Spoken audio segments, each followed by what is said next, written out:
Bonjour, je vous propose aujourd'hui d'aborder la thématique de Flourishing Business Canva en pratique, comment utiliser ce Canva, ce plan d'affaires.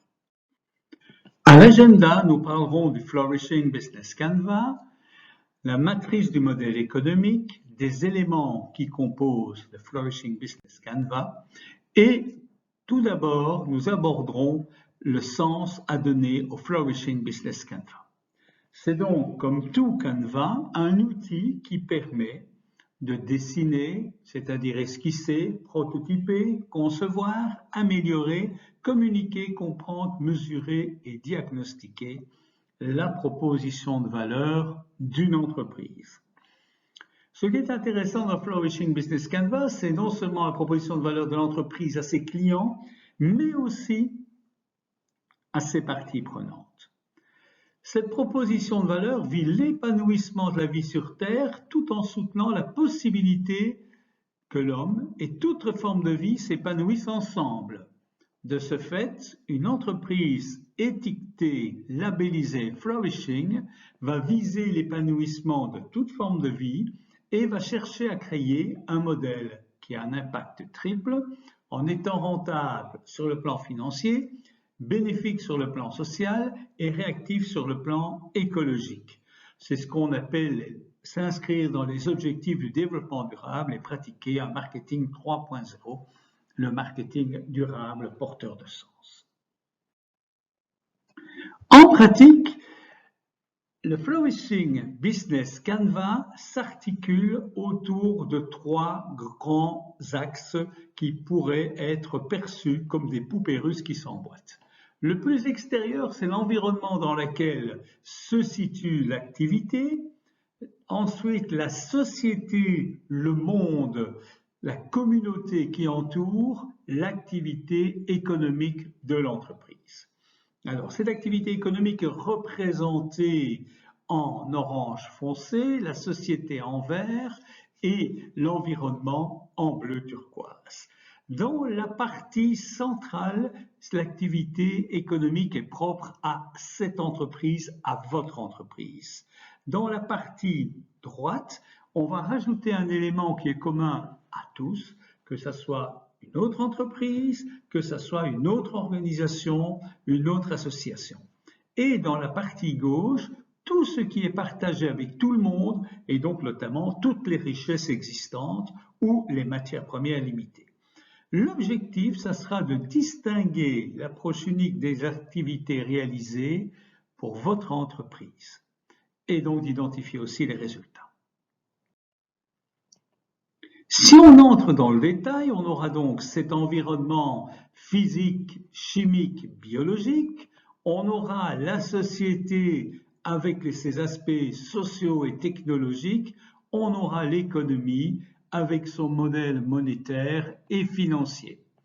Au centre de celle-ci, la proposition de valeur. Ce qui est nouveau, c'est que dans le Flourishing Business Canva va apparaître non seulement la co-création, mais aussi la co-destruction. Qu'est-ce qu'on peut faire aujourd'hui et aussi demain?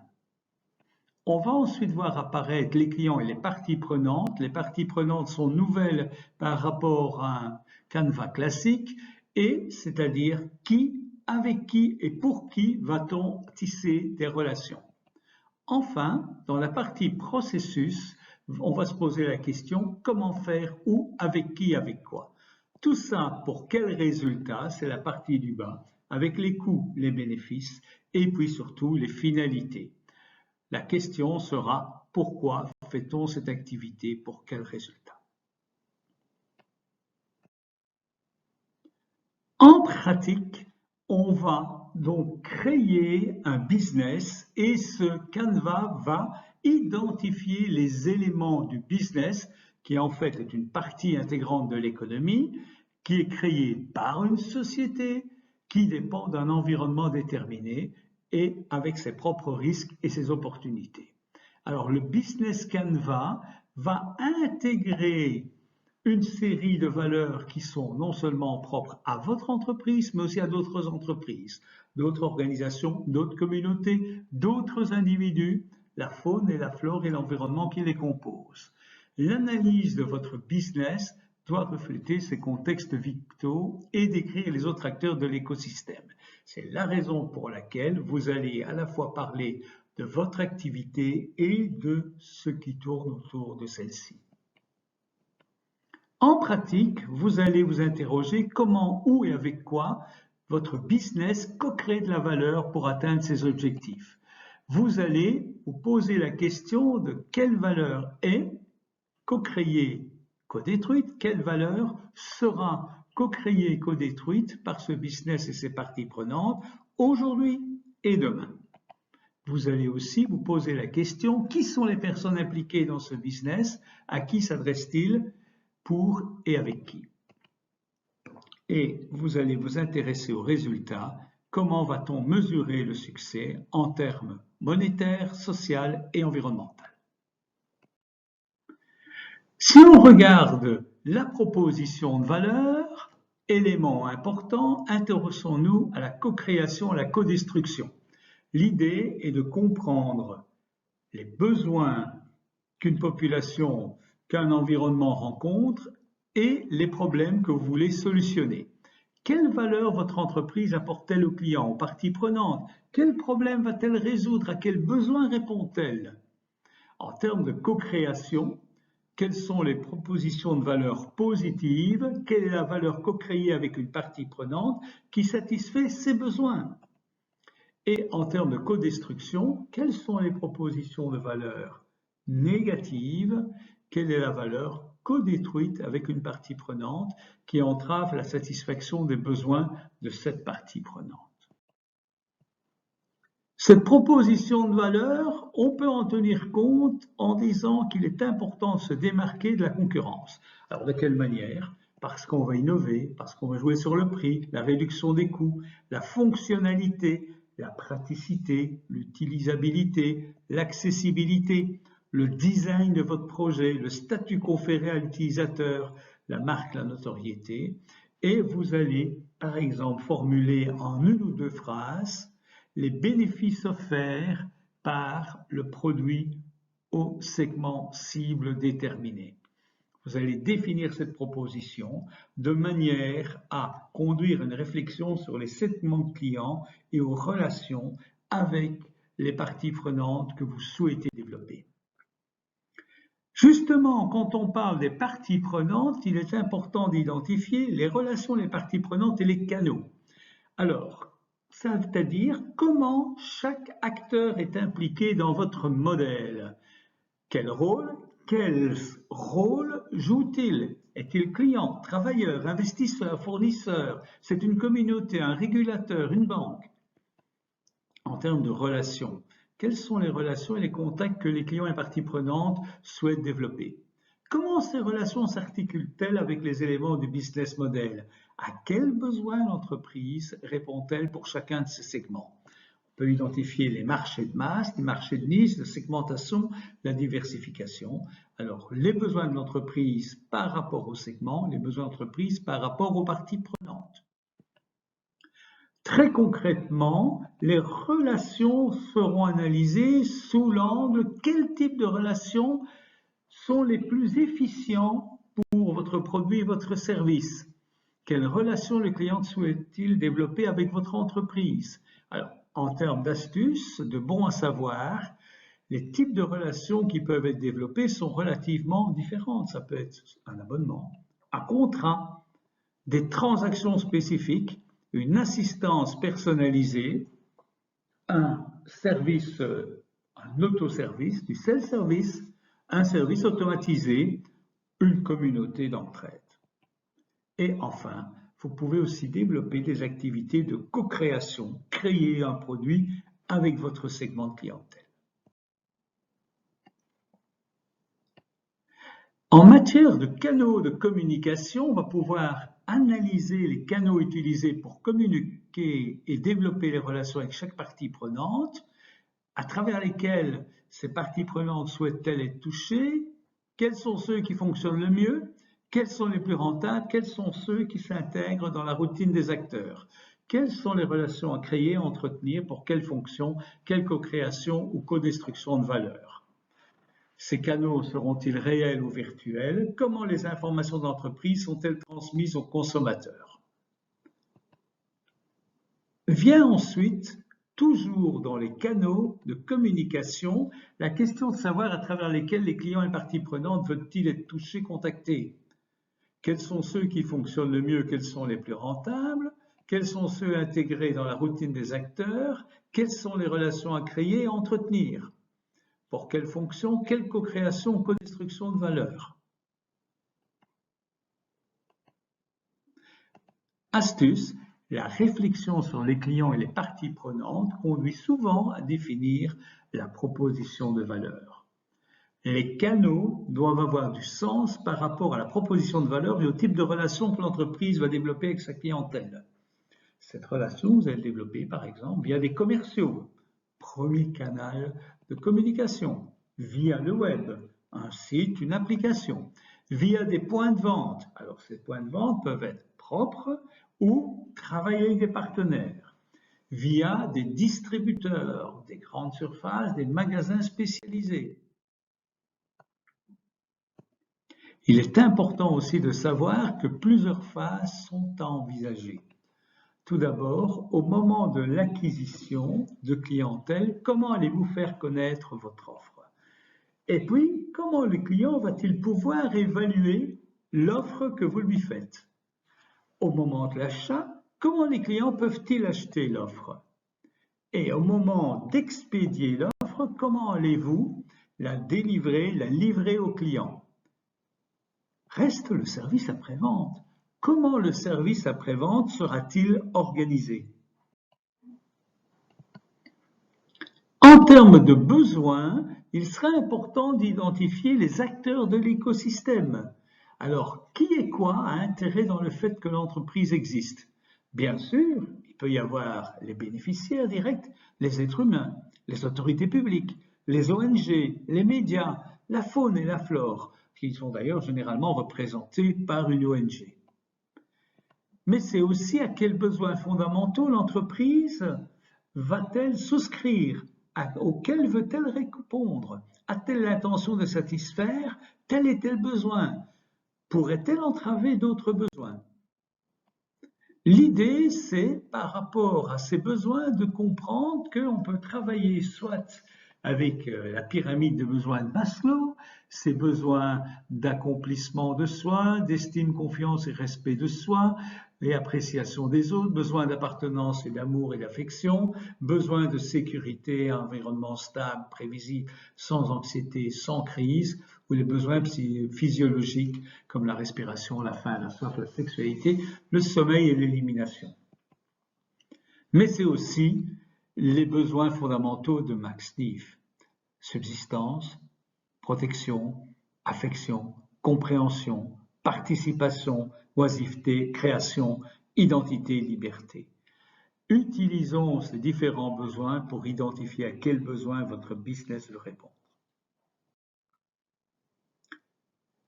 Autre élément important, autre case de ce business model, ce sont les processus. Alors les processus sont relativement larges puisqu'on va retrouver les ressources, les partenariats, les activités à gouvernance, les réserves biophysiques et les services de l'écosystème. Si on commence par les activités, quelles sont les activités qui sont nécessaires pour atteindre les objectifs de l'entreprise? Quelles sont les activités clés qu'on va retrouver dans la proposition de valeur? Quelles sont les plus importantes pour les canaux, les relations avec les clients, les parties prenantes, celles qui vont permettre d'atteindre les résultats souhaités? Quelles sont les activités principales et le processus que l'entreprise doit mettre en œuvre pour son produit, réaliser ses offres, assurer sa distribution, gérer et entretenir ses relations avec ses clients, parties prenantes, source de revenus? Toute cette série de questions va conduire à préciser les tâches spécifiques et critiques à réaliser, les programmer, les planifier en réalisant une ligne de temps, en identifiant les ressources internes nécessaires, le personnel, les compétences qui leur seront demandées, les procédés à mettre en place et à définir les différentes catégories d'activités. La production, la résolution de problèmes, le développement de plateformes et de réseaux, tout cela va pouvoir être réalisé en interne ou en partenariat avec d'autres. D'où l'intérêt de définir quelles sont les parties prenantes qui vont être associées à l'entreprise. Donc, soit des acteurs, partenaires associés, des banquiers, des tiers, des fournisseurs. À quelles ressources ces partenariats permettent-ils d'avoir accès? Quelles activités réalisent-ils pour vous? Ont-ils la capacité de compléter des ressources et d'apporter une valeur ajoutée à l'offre? Quelles sont les motivations de ces parties prenantes? Quelles sont leurs activités? Astuce, il est important de définir l'objectif du partenariat. Soit on veut optimiser les coûts ou la rentabilité. C'est la version économie avec la réduction des risques. Soit on veut acquérir de nouvelles ressources. Soit on veut acquérir de nouvelles activités. Tout ça peut être défini. En matière de processus, on peut toujours s'intéresser aux ressources. Quelles sont les ressources tangibles et intangibles requises pour exécuter les activités? Alors, quelles sont celles qu'on va retrouver dans la proposition de valeur en termes de compétences, de brevets, d'actifs, d'expertise? Quelles ressources sont-elles nécessaires pour les différents canaux de distribution, la relation avec les clients, ou pour réaliser l'offre, la distribution, les relations clients, les sources de revenus? Il sera donc important de s'interroger sur l'ensemble des ressources nécessaires. Bon à savoir, en matière de ressources, il s'agit de déterminer le type de ressources dont on a besoin. Sont-elles de nature physique, intellectuelle? Faut-il déposer une marque, un brevet, des données? Sont-elles de nature humaine? Quel est le savoir-faire dont on a besoin? De nature financière, interne et externe? Mais les ressources, les partenariats, les activités en gouvernance vont poser un problème. Et donc, quelles sont les parties prenantes reconnues comme légitimes que vous allez identifier pour influencer les buts, les propositions de valeur et les processus? Autrement dit, qu'est-ce que vous allez mettre en place comme dispositif de gouvernance pour être efficace? De même, quelles réserves biophysiques allez-vous avoir besoin pour atteindre vos objectifs, c'est-à-dire les matières premières, les matériaux tangibles? Sont-ils déplacés, modifiés, transformés pendant les activités pour atteindre des objectifs? Il est important de savoir que ces matériaux et matières physiques constituent des stocks limités sur la planète, quelle que soit l'activité de l'entreprise, et qu'ils seront sans doute à répartir entre plusieurs entreprises. Toujours en termes de processus, l'on va maintenant s'intéresser au service de l'écosystème. Autrement dit, quels sont les éléments de cet écosystème? Par exemple, a-t-on besoin d'eau propre, d'air frais, d'une croissance végétale et animale pour atteindre ces objectifs? Est-ce qu'ils sont altérés ou seront-ils altérés ou améliorés par les activités de votre entreprise? Alors, ces services d'écosystème sont des processus généralement qui sont alimentés par le soleil, qui utilisent les réserves biophysiques pour générer des réponses à des besoins humains. Par exemple, obtenir une eau claire et propre, obtenir un air respirable, un sol productif, le développement de la faune et de la flore. Enfin, les résultats sont des éléments importants. Dans les résultats, on va s'intéresser aux buts et objectifs. Le but de ce modèle n'est plus de se limiter aux bénéfices financiers, mais de s'interroger sur les buts et objectifs de l'entreprise. Sont-ils approuvés par les parties prenantes? Comment définir la réussite de l'entreprise sur le plan écologique, social et économique? À quels objectifs du développement durable l'entreprise souscrit-elle? Et là, nous allons retrouver les objectifs du développement durable. En termes de coûts, l'on va s'interroger à la structure de coûts. Comment l'entreprise mesure-t-elle les coûts engendrés par son modèle économique, tant sur le plan environnemental que social ou économique? Quels sont les coûts les plus importants? Les ressources clés, activités sont-elles les plus chères? Identifions-les.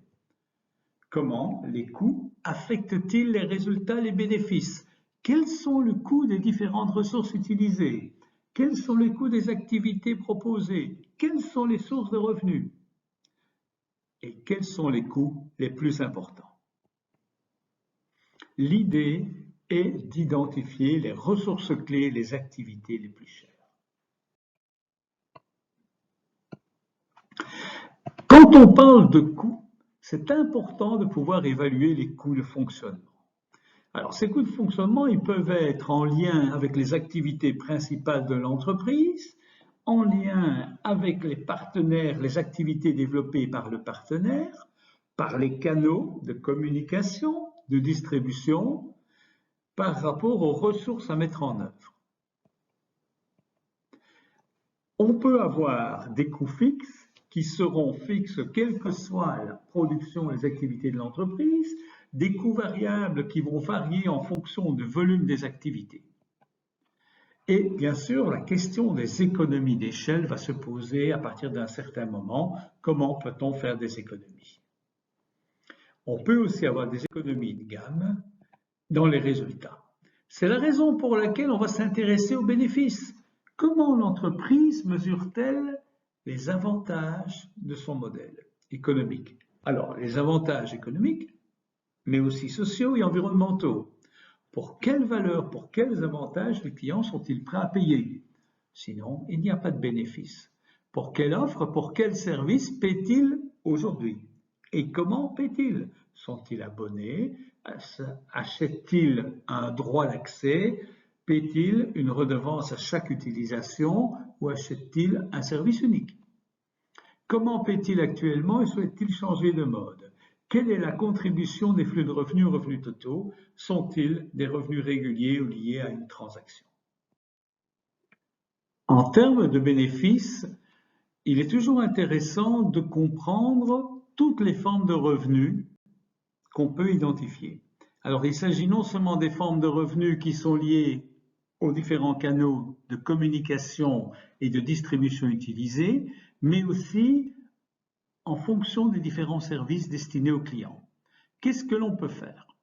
On peut vendre des biens, on peut vendre un forfait d'utilisation, un abonnement, un prêt, une location, une licence d'exploitation, des frais de courtage et de publicité. On peut avoir des frais fixes, une liste de prix qui dépendent des segments de produits, des segments de clients, des volumes. On peut aussi avoir des prix dynamiques, c'est-à-dire les négocier, gérer le rendement ou obtenir un marché en temps réel. Quel que soit le système développé, les résultats sont importants aussi du point de vue économique. Vous avez compris comment fonctionnait le Flourishing Business Canvas. À vous de jouer maintenant.